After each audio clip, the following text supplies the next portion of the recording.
Bonjour, j'espère que tout le monde va bien. Alors aujourd'hui, je vous fais un podcast qui est dans la suite du podcast sur les blocages que l'on peut retrouver dans le parcours qu'on m'avait demandé.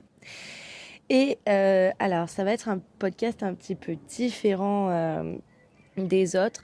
Je vais essayer, je voudrais qu'on regarde les choses avec un petit peu d'humour et de dérision. Alors ce podcast sera sur nos schémas dysfonctionnels. Et alors là, attention les gars, on en a pas mal. Loin de moi l'idée ou l'envie de vous culpabiliser, d'accord mais on va un petit peu regarder la poutre qu'on a dans l'œil en tant que jumeau moteur. Très souvent, on décortique énormément les schémas dysfonctionnels un petit peu des deux côtés, mais on a tendance à énormément regarder et décortiquer ce qui se passe de l'autre côté, les blessures, les peurs, les blocages, etc.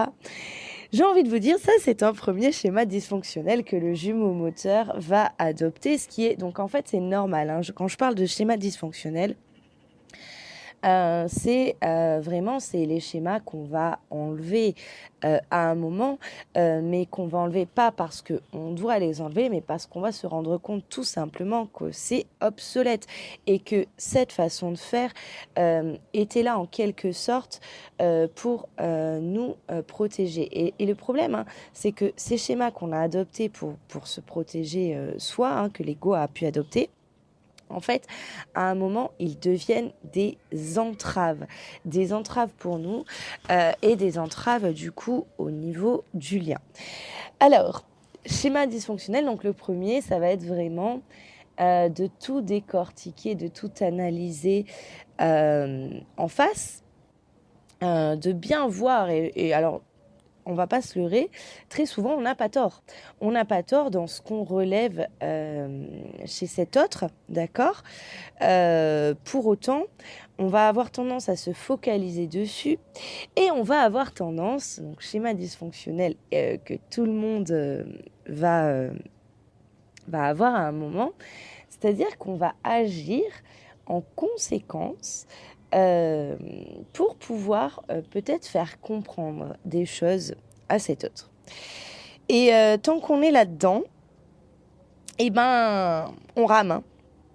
On sort les rames, on est en galère, on comprend pas. Moi, enfin, je sais, j'ai pu adopter ces schémas. Alors pas tous, mais certains, parce qu'après ça dépend vraiment de si on a un homme, une femme.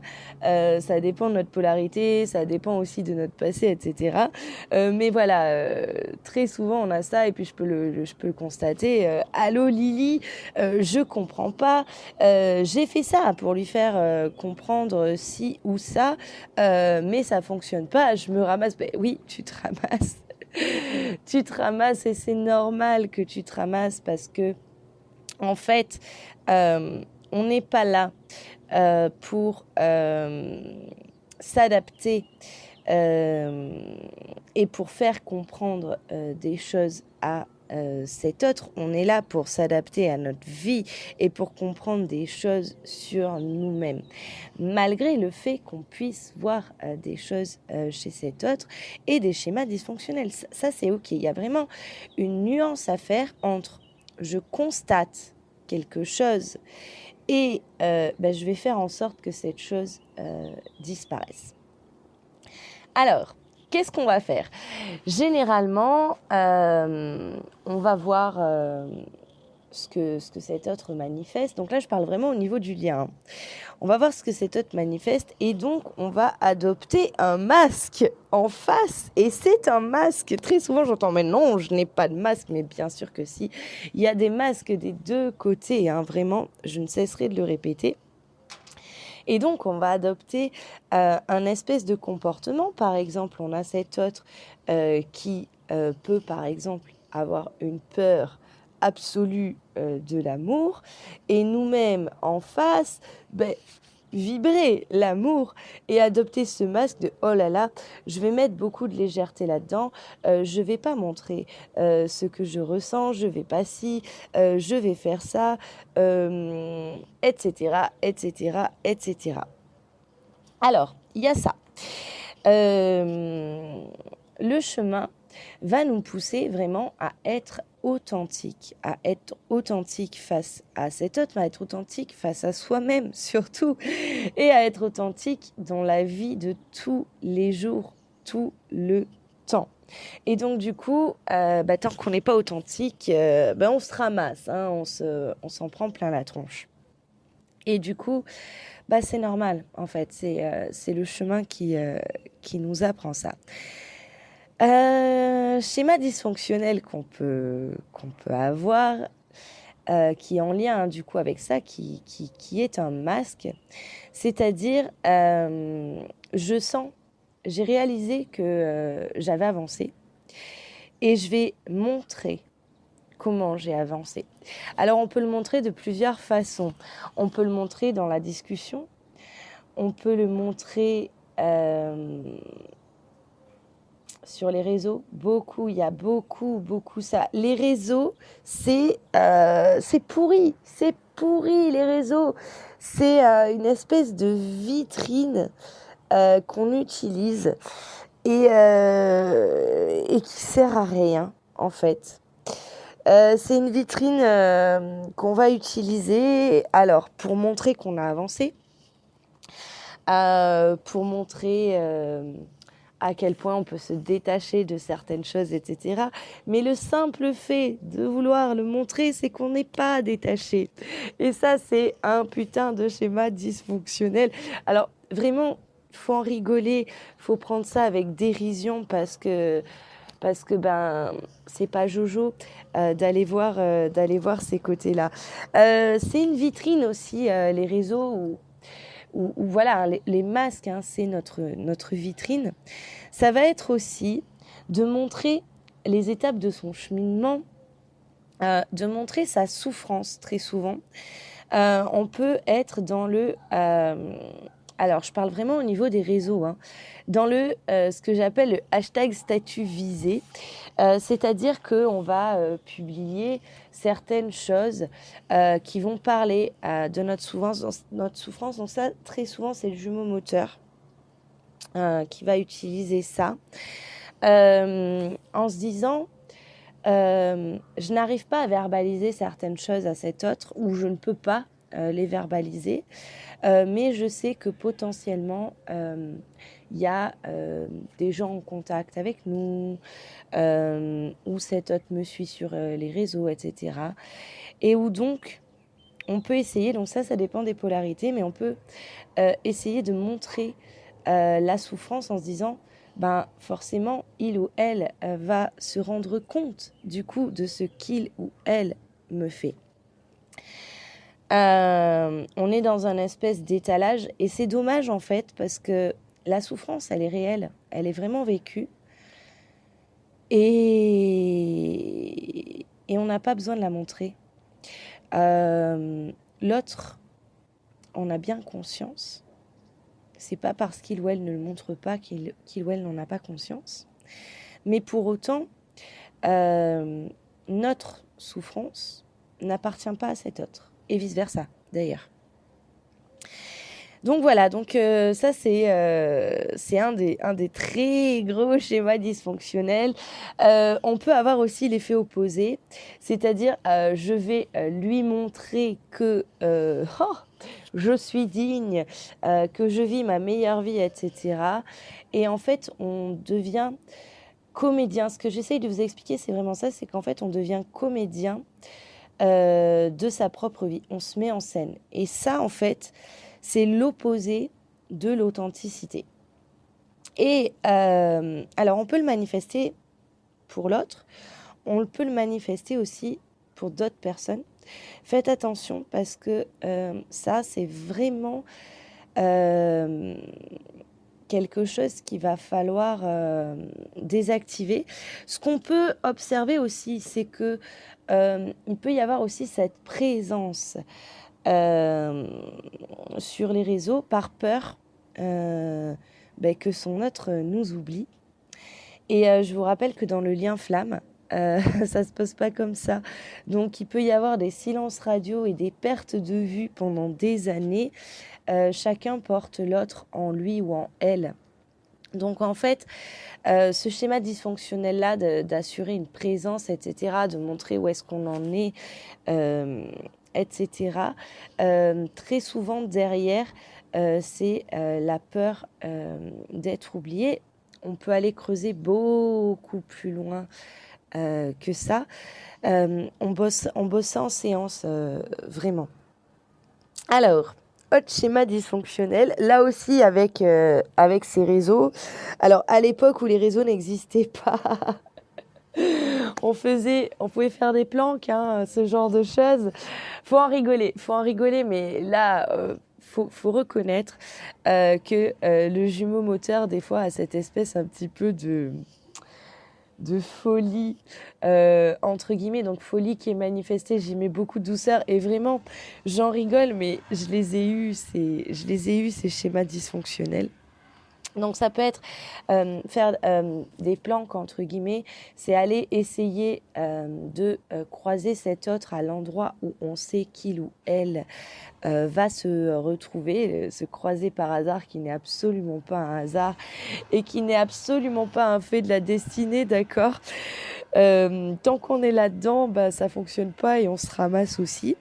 Au niveau des réseaux, ça va être d'aller observer tout ce qui se passe de l'autre côté, ce que cet autre a publié, qui a liké, qui a réagi, qui a commenté, comment a réagi cet autre par rapport aux commentaires et aux likes, etc. Aller espionner les profils des autres personnes. Le jumeau moteur peut avoir ce côté très inspecteur Colombo, et c'est un schéma dysfonctionnel, et généralement on se ramasse, on va aller chercher, on va aller fouiller, on va aller un petit peu violer. Alors l'intimité, on va dire, c'est pas vraiment de l'intimité puisque c'est en déballage public, mais on est quand même dans un schéma dysfonctionnel de viol de l'intimité de l'autre, et c'est surtout que on va aller du coup penser des choses, faire des scénarios, faire des suppositions en se disant ok, cet autre en est là. Oh là là, c'est pas joli tout ça, etc.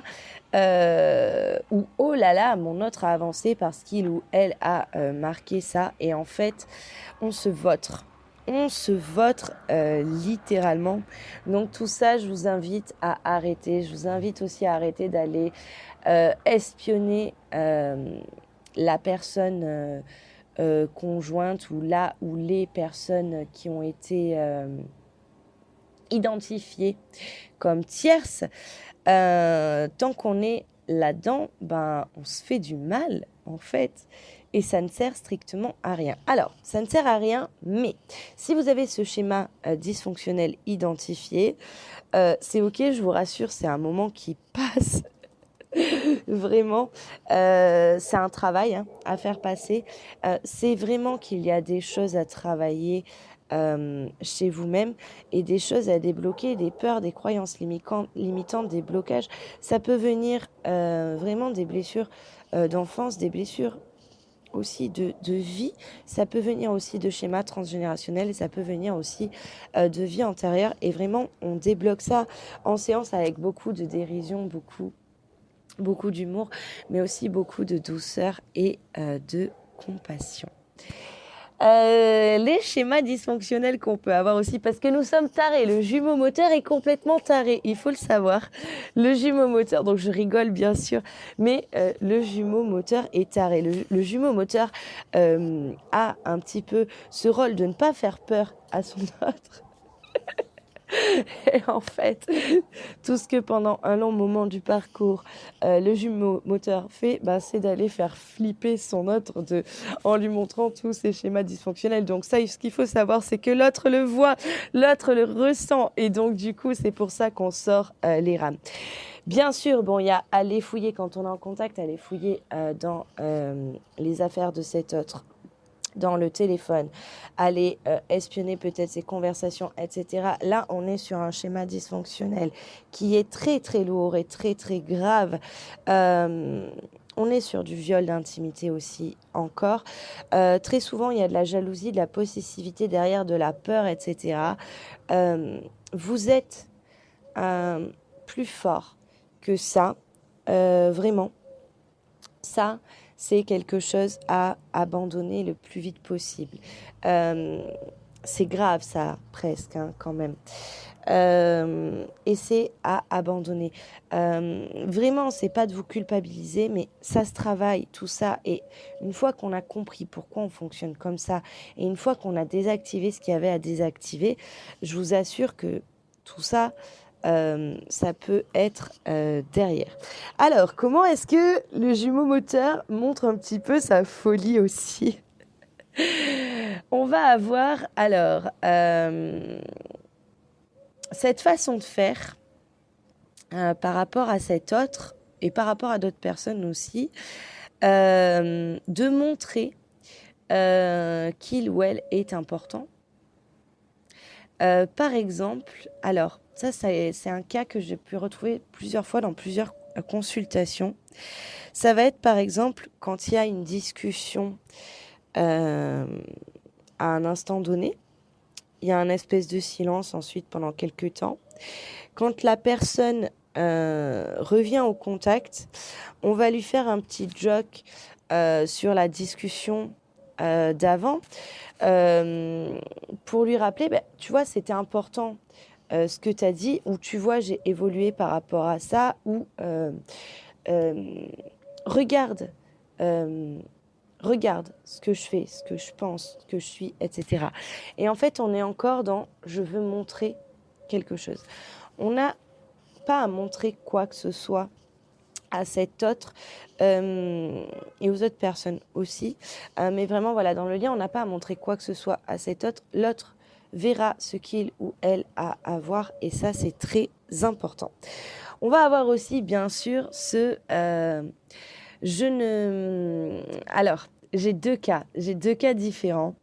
On a la personne qui avoue ses sentiments assez vite et qui n'a pas de problème avec ça et qui va être dans le mais je t'aime, je t'aime, je t'aime, je t'aime. Mais non, mais je t'aime, mais tu comprends pas, je t'aime, etc. Mais oh là là, cet amour, etc. Et donc, on va avoir le cas complètement opposé. Et donc, je rigole beaucoup parce que je vais vous expliquer quelque chose, c'est que j'ai adopté les deux comportements dysfonctionnels.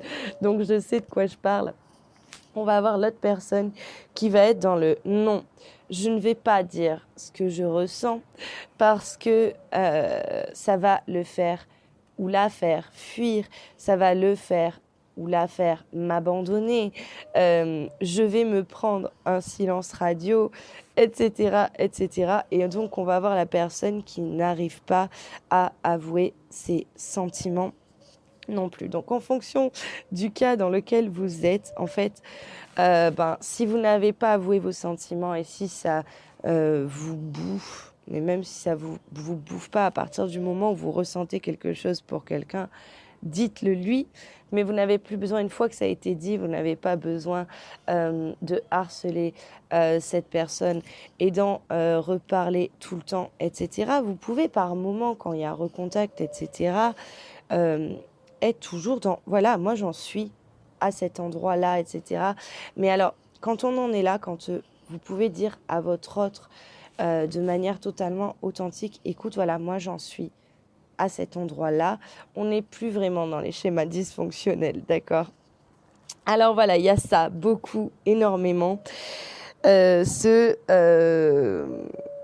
vais pas dire parce que il ou elle n'est pas prêt, je ne vais pas faire parce que il ou elle n'est pas prêt, ou alors je vais trop faire, oups, attention, j'ai la sonnerie, je vais trop faire parce que je veux lui montrer, parce que je veux lui faire comprendre. On est dans des schémas dysfonctionnels. Et tout ça, il faut arriver à s'en sortir. Et c'est pour ça qu'il est important de se faire aider par un thérapeute. C'est pas pour rien qu'on est là. C'est parce que c'est une chose de conscientiser déjà un schéma dysfonctionnel, c'en est une autre de comprendre le pourquoi du comment, et c'en est une autre de l'abandonner, et c'en est encore une autre de s'équilibrer à ce niveau-là.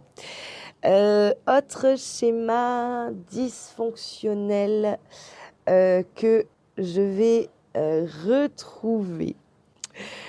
Et alors là, c'est pareil, il faut qu'on y mette un petit peu de l'humour là-dedans, mais en fait, c'est pas drôle.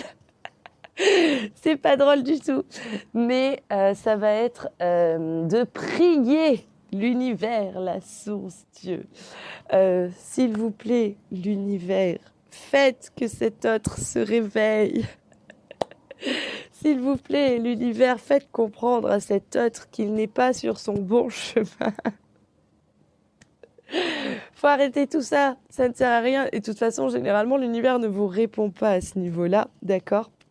Puisque si l'autre est sur son bon chemin, si cet autre est à cet endroit du chemin, c'est parce que vous aussi, vous êtes à un endroit du chemin, et donc il va falloir vraiment vous concentrer sur vous, et plutôt que de demander à l'univers de réveiller cet autre, demandez à l'univers de vous envoyer ce que vous avez besoin pour vous, pour continuer sur ce chemin de manière beaucoup plus sereine. Je rigole bien sûr parce que ça, c'est quelque chose que j'ai fait pendant très très très longtemps. Et donc du coup voilà, il faut savoir en rire, c'est ok tout ça. Autre schéma dysfonctionnel qu'on va avoir aussi. Là, c'est moins drôle. Ça va être de se positionner en sachant. Parce que c'est vrai que... Et alors là, c'est compliqué. Hein, parce que c'est vrai qu'à partir du moment où on s'est identifié en parcours, où on a compris les tenants et les aboutissants, ce moment où on a compris qu'il y avait un chemin à faire et qu'on entame ce chemin, et qu'on se rend compte des avancées, etc., on peut avoir cette tendance à se positionner en sachant, en connaisseur, en celui qui a compris, celui qui détient la vérité. Et en fait, c'est faux. C'est faux. C'est-à-dire qu'on détient la part de vérité qui est importante pour nous faire avancer. Mais on ne détient pas la part de vérité pour cet autre ou pour d'autres personnes. Et c'est là qu'on va entamer vraiment, parce qu'on se positionne à un moment de cette façon. Et généralement, c'est à partir de là qu'on va se prendre un petit peu le coup de bâton. Oh, j'ai une tourterelle qui vient de se poser à côté de moi. Bonjour. C'est marrant, j'aime bien. À partir de ce moment-là, généralement, on va se prendre un petit coup de bâton et on va nous ramener à un chemin un peu plus humble, parce que vraiment, la vérité, et même le mot vérité est pas forcément bon, mais la vérité qu'on a comprise, en fait, on l'a comprise pour soi. Et ce sont des données qui vont nous faire avancer nous-mêmes. Quand on les partage avec d'autres personnes, on peut être sur quelque chose de très constructif, parce que chacun va apporter un petit peu sa pierre à l'édifice, etc. Mais voilà, se positionner en sachant, c'est absolument terrible. Et généralement, alors si on est en cheminement, en duo, si on est au contact de cet autre, mais généralement on va se ramasser, on va vraiment beaucoup se ramasser. Et l'autre peut tout à fait vous manifester que, effectivement, dans les choses que vous manifestez, etc., il ou elle peut s'inspirer de certaines choses, mais pour autant, sachez que cet autre détient une part de vérité que vous-même n'avez pas. Donc, en tant que jumeau moteur, vraiment, ne vous positionnez pas en... c'est moi... Alors, c'est moi qui guide un petit peu cet autre, parce qu'il y a une part de vrai là-dedans, Mais en fait, il y a aussi cet autre qui vous guide et qui vous met la lumière sur certaines choses. Donc ça, c'est très important parce que on peut du coup exacerber ce côté-là. Et ben du coup, on va ramer et on va s'en prendre un petit peu plein la tronche. Autre schéma dysfonctionnel. Eh oui, on en a beaucoup. On en a beaucoup, beaucoup, beaucoup. Ça va être ce moment où on en a marre, donc qui est juste, hein, ce moment où on a vraiment un ras-le-bol, où on est épuisé généralement. Et ça va être, je vais aller chercher ailleurs, où je vais avoir quelque chose qui se présente à moi aussi, hein, sans forcément chercher. Je vais avoir quelque chose qui se présente à moi. Et ça va être le petit côté un petit peu revanchard. Donc ça, je l'entends très très souvent. C'est-à-dire, de toute façon, tant pis pour lui ou pour elle, il ou elle s'est réveillé ou se réveillera trop tard. Donc quand on est là-dedans, on est dans un schéma dysfonctionnel un petit peu revanchard. Et donc c'est quelque chose à travailler. C'est-à-dire que ça aide en fait, hein, de penser ça aide l'ego de se dire, ben voilà, quelque part, j'ai tout fait bien, entre guillemets. Et du coup, ben voilà, cet autre n'a pas voulu, cet autre n'a pas su, cet autre s'est réveillé ou se réveillera trop tard, tant pis pour lui ou pour elle. Tant qu'on est là-dedans, en fait, on n'est pas encore